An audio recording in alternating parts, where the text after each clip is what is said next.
Assalamualaikum warahmatullahi taala wabarakatuh. Alhamdulillah, hari ini kita bersama lagi dalam video kali ini untuk meneruskan subjek geografi tingkatan 2. Baik, hari ini kita dah memasuki tema yang baru, iaitu tema geografi manusia. Dalam tema ni ada dua topik yang kita akan belajar.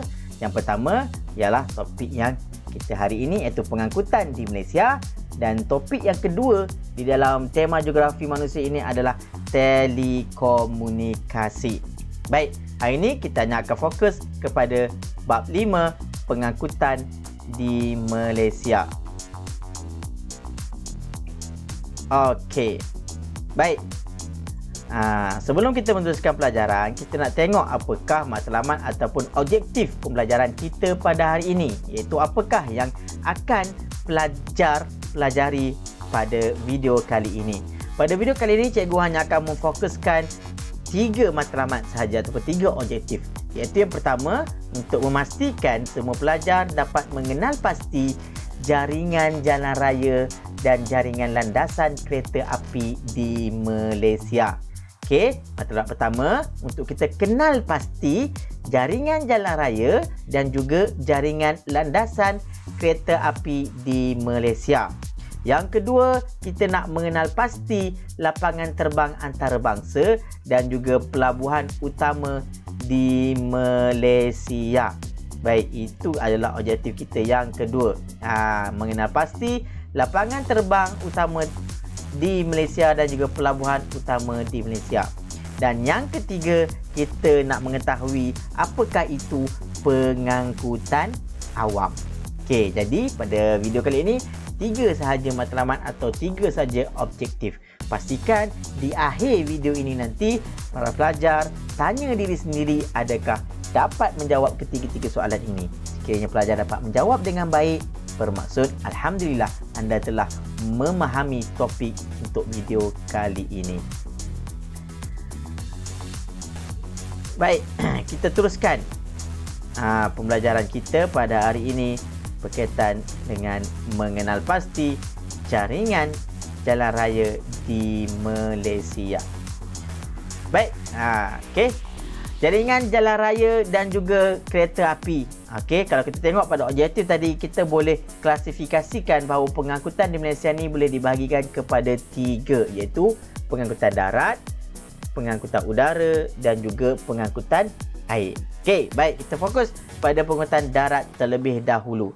Baik, jaringan jalan raya di Malaysia ni, ini buku teks online. Okey. Jaringan Malaysia mempunyai jaringan jalan raya yang maju dan juga antara yang tercekap di Asia Tenggara dan juga di dunia lah. Yang mana jaringan jalan raya di dalam negara kita ini lebih bertumpu di kawasan pantai barat berbanding dengan kawasan pantai timur. Okey, sini. Ini kalau tengok peta ni, ini pantai barat dan sini adalah pantai timur. Dan jaringan jalan raya kita lebih bertumpu di pantai barat berbanding pantai timur. Kenapa terjadi keadaan yang sedemikian? Okey, nanti kita akan tengok faktor-faktor yang mempengaruhi, tapi bukan dalam video pada kali ini. Baik, lebuh raya pula dibina untuk mempercepatkan dan memudahkan perjalanan. So, pengangkutan darat ni dia ada jaringan jalan raya dan juga ada jaringan lebuh raya. Jalan raya yang biasalah. Lebuh raya ni yang ada 2 line kiri, 2 line kanan sekurang-kurangnya. Okey, dan tujuan lebuh raya dibina ni adalah untuk mempercepatkan lagi masa perjalanan ke sesuatu destinasi ataupun ke sesuatu kawasan. Okey. Baik. Ini dia lebuh raya utama di Malaysia. So kita dah nak pergi pada objektif yang pertama, mengenal pasti jaringan jalan raya. Baik, di Malaysia termasuk Sabah Sarawak, bila sebut Malaysia ni termasuk Sabah Sarawak. Ini yang utama. Bermakna ada lagi lebuh raya yang lain, tetapi yang utama yang perlu pelajar-pelajar ketahui, yang perlu pelajar-pelajar fahami dan ingati adalah yang 8 ini. So ingat yang 8 ni. Okey, bukan yang lain tak penting, tak ada, tapi yang utama adalah yang 8 ni. Baik, ini adalah dia punya lokasi-lokasi lebuh raya utama di Malaysia. Baik, yang pertama kita tengok lebuh raya yang utama di Malaysia dikenali sebagai lebuh raya utara selatan. Ataupun PLUS. PLUS, maksud Projek Lebuh Raya Utara Selatan. Ini adalah lebuh raya yang utama yang kerap digunakan oleh rakyat Malaysia. Yang mana ni dia lebuh raya Utara Selatan, dia menganjur dari Bukit Kayu Hitam di negeri Kedah sehinggalah di selatan tanah air, iaitu di Johor Bahru di Johor, yang merupakan lebuh raya yang terpanjang di Malaysia. So dia adalah lebuh raya utama dan juga terpanjang di Malaysia. Okey, ini dia Bukit Kayu Hitam di negeri Kedah. Dia start dekat sini lebuh raya ni, pergi lalu sini ada kat Butterworth, Penang, lalu sini pula negeri Perak ni. Okey, masuk kat negeri Selangor. Okey, ni Kuala Lumpur, teruskan pula kat negeri Sembilan, masuk Melaka, masuk Johor dan berakhir di Johor Bahru, Johor. Okey, itu yang pertama. Okey, yang kedua adalah lebuh raya persekutuan. Antara lebuh raya yang kerap digunakan juga di dalam negara kita, lebuh raya persekutuan. Yang mana lebuh raya persekutuan ni nombor 2, nampak ni? Bukan dekat sini, tetapi ini adalah lebuh raya dia. Nampak pendek je kan? Yang bermula di Pelabuhan Kelang di Selangor dan berakhir di Kuala Lumpur. Kuala Lumpur. Okey, itu lebuh raya yang kedua. Yang kerap juga digunakan. Sebab kita tahu bahawa ini adalah area Lembah Kelang ni adalah antara kawasan yang padat, antara kawasan padat, kawasan ekonomi utama. Jadi sini ada lebuh raya yang sibuk lah, yang kerap digunakan. Baik, seterusnya adalah pun tak kurang sibuknya juga lebuh raya Kuala Lumpur Karak. Ini kalau musim-musim perayaan, terutamanya hari raya Aidiladha dan juga hari raya Aidilfitri, sibuklah lebuh raya ni, jam. Ramai nak balik Kelantan dan juga Terengganu daripada KL. So ini dia lebuh raya Karak nombor 3 ni. So dia tulis nombor 3 tapi ini adalah laluannya. Okey, so pelajar, ini laluannya. Nampak bermula di Kuala Lumpur dan berakhir di Karak Pahang. Okey, lebuh raya Kuala Lumpur Karak. Yang keempat adalah lebuh raya Pantai Timur atau dikenali sebagai LPT. Dia ada 2 fasa, fasa 1 dan fasa 2. Okey, LPT yang mana ini dia? Bermula di Karak Pahang, disambung yang lebuh raya Kuala Lumpur Karak tadi daripada Karak Pahang dan dia terus ke Kuala Terengganu. Ini fasa yang pertama lah. Sambungan dia ada nanti sepatutnya Kuala Lumpur, maafkan cikgu, daripada Kuala Terengganu ni disambung sampai Kota Baru tapi tak siap lagi. Okey, so ini lebuh raya Pantai Timur. Okey, daripada Pahang pergi ke Kuala Terengganu. Itu lebuh raya yang keempat. Yang kelima pula, lebuh raya Timur Barat. Di manakah lebuh raya Timur Barat? Ini dia nombor 5. Kenapa dipanggil lebuh raya Timur Barat? Dia menghubungkan kawasan Jeli di timur dan juga Gerik di Perak. Nampak ni. Inilah lebuh raya Timur Barat. Walaupun disebut lebuh raya Timur Barat, kalau siapa yang biasa lalu sini, dia bukanlah seperti lebuh raya yang dual line tu ni. Yang besar tu ini. Tak. So dia memotong ataupun menaiki banjaran Titi Wangsa. Ni jadi short form. Orang daripada Pantai Barat nak pergi ke Pantai Timur, short form dekat, mudah sikit. Ikut Perak daripada Gerik dan berakhir di Jeli, Kelantan. Kelantan. Baik, itu lebuh raya Timur Barat. Boleh tahu ni lokasi dia. Selain tahu lokasi, tahu juga seperti cikgu sebut tadi, bermula kat mana? Daripada Gerik sampai Jeli. Lebuh raya Utara Selatan daripada Bukit Kayu Hitam sampai Johor. Lebuh raya Persekutuan daripada Pelabuhan Kelang sampai ke Kuala Lumpur. Lebuh raya Kuala Lumpur Karak daripada KL sampai ke Karak. Lebuh raya Pantai Timur bermula di Karak sampai ke Kuala Terengganu. Tu kena ingat lah, kena tahu. Selain tahu dia punya lokasi ni, jaringan dia ni. Okey. Seterusnya adalah lebuh raya Kuala Kerai, Gua Musang, Kuala Lipis. Ni sama macam lebuh raya Timur Barat juga. Walaupun sebut lebuh raya, dia bukannya dual line yang panjang besar seperti yang kita jangkakan. So ini dia. Kuala Kerai sampai ke Kuala Lipis. Tapi kenapa ada Gua Musang? Sebab dia melalui juga Gua Musang sampai ke Kuala Lipis Pahang. So 2 negeri saja dia lalu. Okey, tu dia lebuh raya Kuala Krai, Gua Musang, Kuala Lipis. Seterusnya, yang ketujuh adalah lebuh raya Tun Razak. Ini dia lebuh raya Tun Razak yang bermula di Gambang Pahang dan berakhir di Segamat Johor. Ni dia nombor 7 ni. Ini dia lokasi dia, laluan dia. Lebuh raya Tun Razak. Okey. Dan yang terakhir, lebuh raya Pan Borneo dalam pembinaan. Bila nasihat tak tahu. Ni dia. Okey, lebuh raya Pan Borneo antara satu-satunya yang diisiakan oleh kerajaan Malaysia, lebuh raya yang tak ada tol. Walaupun panjang. Salah satu projek infrastruktur terbesar negara yang menghubungkan kawasan pedalaman dengan bandar-bandar di Sabah dan Sarawak. Sebab kita sedia maklum bahawa Sabah Sarawak ni negeri yang besar, lebih besar daripada Semenanjung.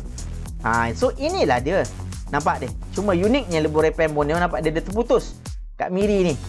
Nampak dia sambung pula kat Limbang sini. Dia sambung sini. Sebab apa? Sebab sini negara Brunei. Jadi Pan Borneo bermula di Sematan Sarawak.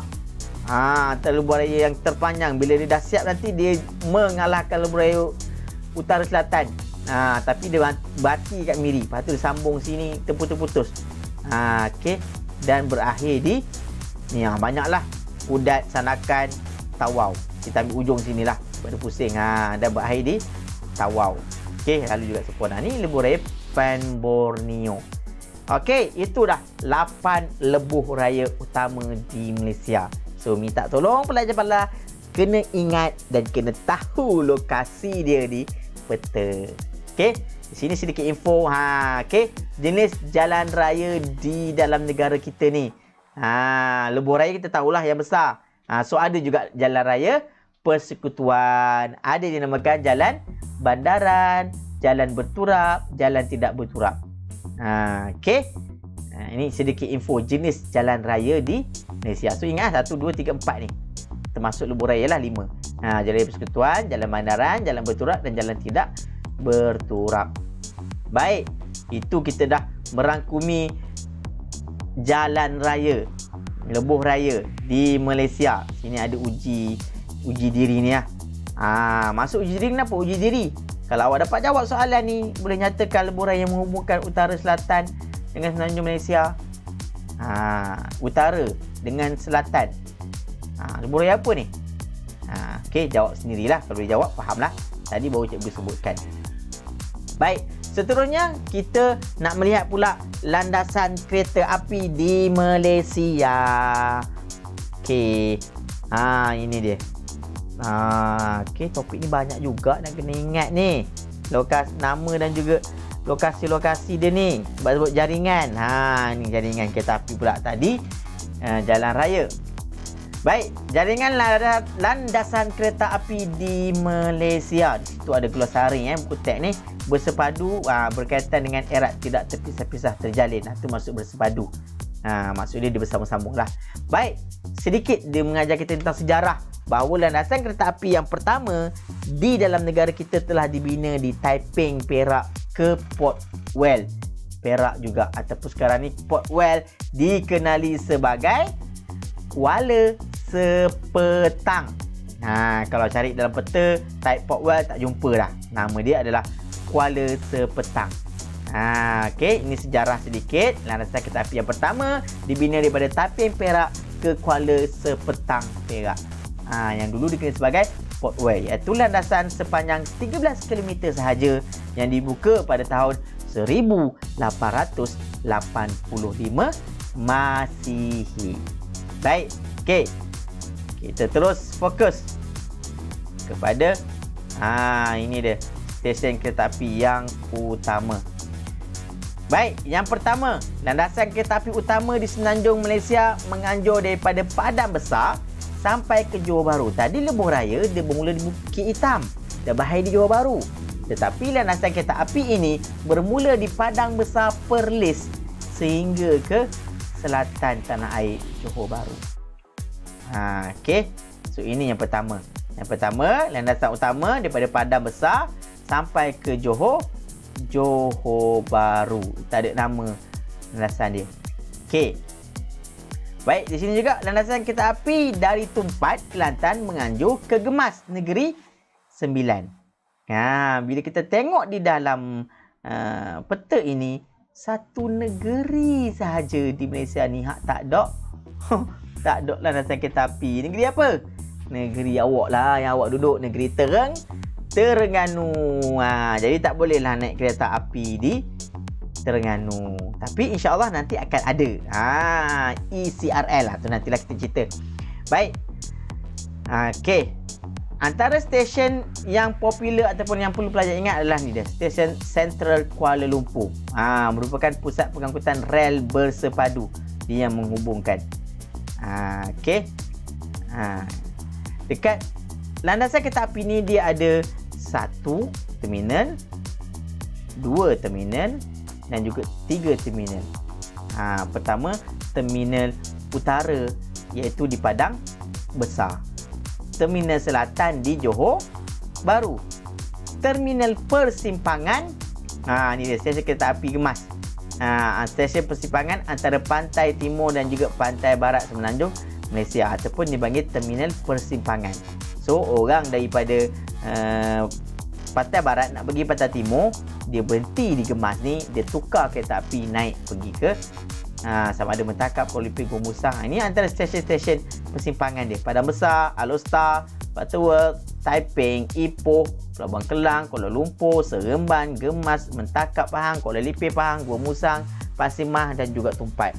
Ini Johor. Ini adalah stesen-stesen kereta api.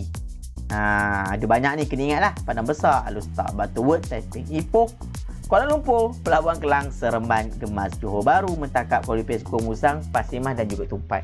Nak kena ingat semua? Tak payah, ingat yang penting. Apa dia? Terminal utara di Padang Besar, terminal selatan di Johor Bahru, terminal persimpangan di Gemas dan juga terminal pantai timur di Tumpat. So ada berapa yang perlu ingat? 1, 2, 3 dan juga 4. Lain ni kalau awak nak ingat, terpulang. Itu umum. Okey, tapi yang 4 ni kena ingat lah. Baik. Ni dia. Mengapakah tidak terdapat perkhidmatan kereta api di negeri Terengganu dan Sarawak? Dua negeri tak ada. Fikir-fikirkan. Okey. Perkhidmatan kereta api di Semenanjung Malaysia, ini dia istimewa sikit, diuruskan oleh Kereta Api Tanah Melayu Berhad, KTMB. Maksud dia, sistem jaringan kereta api di Malaysia ni diuruskan sepenuhnya oleh KTMB.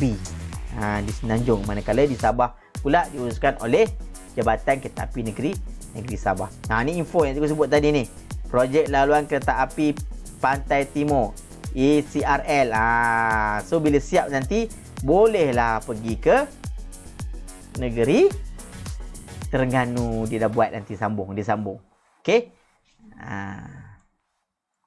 Baik, itu di Semenanjung. Ini di Sarawak. Ini dia landasan kereta api di Sabah. Maaf, kejap bukan Sarawak. Sarawak tak ada kereta api Sabah. Menghubungkan Tanjung Aru, Papa, Beaufort dan juga Tenom. So dia di Tenom sampai ke Tanjung Aru. Ini landasan kereta api.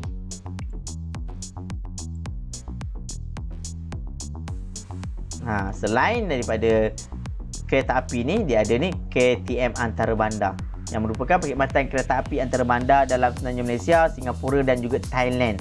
Juga dikendalikan oleh KTMB. Bermaksud daripada Singapura kita boleh naik kereta api sambung sampai ke masuk ke negara Thailand. Okey. Itu info sedikit lah, imbas sekali. Baik, habis pengangkutan darat. So 5.2. Kita nak masuk pula berkaitan dengan pengangkutan udara dan air di Malaysia. Yang mana kita nak kenal pasti objektif yang kedua tadi, iaitu mengenal pasti lapangan terbang antarabangsa dan juga pelabuhan utama di Malaysia. Okey. Boleh kita teruskan insya-Allah. Baik, lapangan terbang antarabangsa di Malaysia. Bermaksud lapangan terbang antarabangsa ni, di lapangan terbang tu adanya kapal terbang untuk kita pergi ke luar negara. Kat sini nyatakan Malaysia mempunyai sistem rangkaian lapangan terbang domestik dan antarabangsa yang lengkap, moden dan bertaraf dunia. Domestik bermaksud pengangkutan udara di dalam negeri kita saja. Contoh nak pergi Kelantan ke Terengganu ke Pahang, naik kapal terbang, itu domestik. Antarabangsa nak pergi luar negara, Indonesia, Thailand, naik kapal terbang, itu bermaksud. So ada dua lapangan terbang kita, domestik dan juga antarabangsa. Cuma ini kita fokus dulu antarabangsa. So baik, ada berapa lapangan terbang antarabangsa? Yang pertama, di sini 1, 2, 3, 4, 5, 6 lapangan terbang antarabangsa. Ini nampak dia. Malaysia mempunyai 6 lapangan terbang antarabangsa, 16 lapangan terbang domestik dan 18 padang terbang. Apa beza dia ni? Okey, nanti kita telusuri satu persatu. Baik, yang pertama, lapangan terbang antarabangsa yang pertama adalah Langkawi. Di negeri Langkawi. Jangan mandai-mandai. Tak ada negeri Langkawi, negeri Kedah. Negeri Kedah. Okey, lapangan terbang antarabangsa Langkawi di negeri Kedah. Ini dia lokasi dia. Okey. Yang kedua, lapangan terbang antarabangsa Pulau Pinang di negeri Pulau Pinang ataupun Penang International Airport. Yang ketiga, of course lah, KLIA. Lapangan terbang antarabangsa Kuala Lumpur ataupun Kuala Lumpur International Airport. Tu maksud dia KLIA. So dah ada KLIA 1 dan KLIA 2. Ada beza dia. Okey. Yang ketiga, yang keempat, lapangan terbang antarabangsa Senai. Di mana Senai? Tengok di situ, di Johor. Okey, Johor. Okey. Seterusnya di Sabah, lapangan terbang antarabangsa Kota Kinabalu, dan di Sarawak lapangan terbang antarabangsa Kuching. Lapangan terbang semudah. Ingat je lah nama-nama lapangan terbang ni. 1, 2, 3, 4 di 6, 4 di Semenanjung, 1 di Sabah, 1 di Sarawak. Okey. Habis. 16 lapangan terbang domestik. Domestik ni biasanya setiap negeri ada lapangan terbang domestik. Dia lebih kecil sajalah. Fokus hanya penerbangan dalaman sahaja. Tak melibatkan antarabangsa. Baik, seterusnya pelabuhan utama di Malaysia. Pelabuhan ini merupakan yang terpenting untuk kegiatan ekonomi. Sebab kebanyakan kegiatan ekonomi menggunakan pengangkutan air untuk import dan ekspor. Jadi pelabuhan ini penting kepada ekonomi negara. Baik, pelabuhan merupakan rangkaian pengangkutan yang penting untuk urusan perdagangan. Yang macam cikgu sebut tadi, perdagangan. Berikut adalah antara pelabuhan utama di Malaysia. Okey, yang pertama, Pelabuhan Kuantan di Pahang. Yang ada perkhidmatan pemunggahan, penyimpanan, penyerahan bagi barang pukal kering, pecah pukal, pukal tercair. Pukal ni maksudnya barangan secara banyak lah. Okey. Okey, kena ada sebab kenapa dia tanya merah ni. Nanti ada info dia. Apa tu pukal kering? Apa tu pecah pukal? Apa tu pukal tercair? Dan juga kargo berbahaya. Okey. Yang kedua, Pelabuhan Pulau Pinang, iaitu pintu masuk ke Semenanjung Malaysia. Ini pintu utama lah, pelabuhan utama. Okey. Daripada antarabangsa, dia akan singgah di Pulau Pinang dulu. Okey. Mempunyai perkhidmatan feri dan juga marina pun dimerahkan. Maksud dia penting. Nanti dia akan tengok apa termasuk marina. Yang ketiga, Pelabuhan Kelang. Ini antara yang terpenting untuk import ekspor. Pelabuhan utama yang dikenali sebagai pusat muatan negara untuk kontena tempatan dan juga serantau. Serantau ni maksud dia negeri-negeri sekitar kita lah, sekitar Asia Tenggara. Yang mana Pelabuhan Kelang ni dia ada dua bahagian, iaitu North Port dan juga West Port. North Port dan juga West Port. Sebelah North ni utara lah. West ni Pelabuhan Barat, Pelabuhan Utara. Dan yang ketiga, keempat, Pelabuhan Tanjung Pelepas di Johor. Okey, itu dia Pelabuhan Tanjung Pelepas. terminal kontena paling canggih di Malaysia. So dia ada pelabuhan yang tersibuk, ada pelabuhan tercanggih, mendapat PKTD Fund sebagai Process Compliant Port Terminal of the Year pada tahun 2017. Okey, di sini terangkan macam mana ciri-ciri pelabuhan. Maksud dia bukan semua perairan negara boleh menjadi pelabuhan. Hanya yang tertentu sahaja. Pertama, dia mestilah di kawasan perairan yang terlindung. Kita tengok lokasi ni, nampak dia terlindung. Ini pun terlindung. Ni ada kepulauan ni. Sini pun terlindung. Sini pun terlindung sikit sebab sini ada Sabah Sarawak. Dia mesti terlindung. Kenapa terlindung? Sebab apabila ombak itu mungkin kuat, so kapal-kapal besar ni dia takkan hanyut jauh lah sebab dia terlindung. Mempunyai jaringan dengan kaedah pengangkutan yang lain. Bermaksud dia ada link dengan pengangkutan darat dan juga pengangkutan kereta api lah. Darat tadi lah, jalan raya ke lebuh raya. Yang ketiga, mempunyai jaringan dengan pelbagai aktiviti dan perkhidmatan sosial. So inilah yang utama di Semenanjung. 1, 2, 3, 4. Okey. Di Sabah ni dia Teluk Sepanggar. Pelabuhan kontena Teluk Sepanggar. Ini khusus untuk kontena, mengendalikan hampir 70% operasi kontena bagi seluruh negeri Sabah. Dan di Sarawak ada pelabuhan Bintulu dan juga pelabuhan Kuching 2 Bintulu. Okey, ini Bintulu ni penting sebab laluan tunggal ekspor utama negara iaitu gas asli cecair. Okey, itu untuk pelabuhan. Habis. Mudah saja. Ni yang Gula Sari tadi, marina yang dibiarkan. Apa maksud marina? Marina maksud pangkalan perahu kecil untuk persiaran. Maknanya kapal-kapal persiaran, kapal-kapal layar yang kecil tu, dia akan masuk ke dalam kawasan marina. Kargo merujuk pada barang dagangan yang dibawa dengan kapal. Yang tengok kontena besar-besar tu. So yang kontena yang kat atas kapal tu dipanggil kargo. Pukal kering merujuk kepada barang-barang kering dalam kuantiti yang banyak. Pukal pecah iaitu perbuatan membuka petak atau ruang dalam kapal dan memunggah kargo selepas berlayar. Maksudnya kapal tu tadi ada kontena atas tu, dia akan angkat, dia akan letak tepi tu, so dia keluarkan isi dalam barang tu untuk diagih-agihkan masuk ke dalam lori. So dia akan bertiap barang lah di sekitar negara kita. Bukan cecair adalah cecair yang diangkut menggunakan pengangkutan komersial dalam jumlah yang banyak. Apa cecair yang diangkut? Biasanya gas asli, minyak yang diimport, yang dieksport. Tu bukan cecair. Okey. So dah menjawab soalan yang merah-merah tadi tu ni. So marina kat Pelabuhan Pulau Pinang ada marina, kapal-kapal persiaran kecil nak masuk.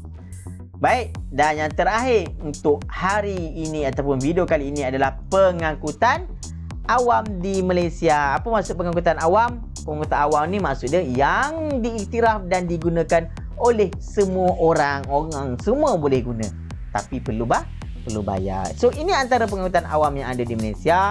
Bas semua orang tahu kan, teksi, LRT, MRT, ETS. Apa beza tiga ni cikgu? Adakah ini kereta api? Ini kita tak panggil kereta api. Nanti kita tengok. Baik, ni dia pengangkutan awam di Malaysia merangkumi darat, air dan juga udara. Tadi ni yang darat ni. Yang air, feri dan juga bot. Ni bot ekspres, ni feri. Nampak? So itu beza dia. Okey, dan ini kapal terbang. Okey. Baik, jalan raya ini yang ni. Bas, teksi dan juga terbaru dipanggil e-hailing. E-hailing ni merujuk kepada Grab ataupun Uber. Teksi yang ni lah teksi. Bas yang ni lah bas biasa. Ini yang terbaru e-hailing. Maksudnya semua orang boleh menggunakan aplikasi dalam talian. Okey, e-hailing. Ini dipanggilkan rel bersepadu yang terdiri pada monorel, KTM komuter, KTM antarabandar, LRT ni maksud dia transit aliran ringan ataupun Light Rail Transit. Light Rail Transit tu maksud LRT. MRT transit aliran massa. Massa Rail Transit. Okay, ERL ni merujuk pada KLIA Express dan juga KLIA Transit. Bermaksud ERL tu khas orang yang nak pergi ke airport. Airport 2 ni je lah, KLIA Airport. So dia nak kejar penerbangan, naik teksi takut lambat, takut jam, so dia akan naik ERL. Terus pergi ke KLIA. Okey. Dan perkhidmatan tren elektrik ETS. Ni tren lah. Kita tak panggil kereta api ni kita panggil tren. Ataupun nama jalan kereta api, jalan ni, rangkaian ni kereta api, tapi ni panggil LRT, MRT, ada beza dia sikit. Okey. Baik, ni dia E-panggilan ataupun e-hailing. Proses menempah atau memesan kereta, teksi, limousin atau angkutan awam lain menggunakan komputer atau peranti bergerak smartphone lah biasanya.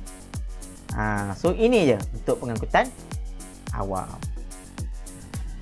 So itu sahaja untuk tajuk hari ini. Okey, diharapkan anak-anak pelajar boleh fahamlah apa yang cikgu cuba terangkan di dalam video ini berkaitan dengan tajuk hari ini. Okey. Dan insya-Allah jika panjang umur, ada masa, kita akan jumpa lagi di video yang seterusnya. Sekiranya ada permasalahan, ada sebarang komen atau penambahbaikan untuk diupdatekan video ini, boleh tinggalkan di ruangan komen. Okey, itu saja. Selamat berjaya dan selamat belajar geografi tingkatan 2 bab 5, yang mana video ini hanya fokus tentang 3 tadi, iaitu yang pertama mengenali pengangkutan darat, iaitu jaringan jalan raya, jalan kereta api, pengangkutan udara, lapangan terbang antarabangsa, dan juga pengangkutan air, iaitu pelabuhan utama. Dan sekali kita mengetahui tentang pengangkutan awam di Malaysia. Sekian, Assalamualaikum warahmatullahi taala wabarakatuh, dan semoga sehingga berjumpa lagi. Bye bye.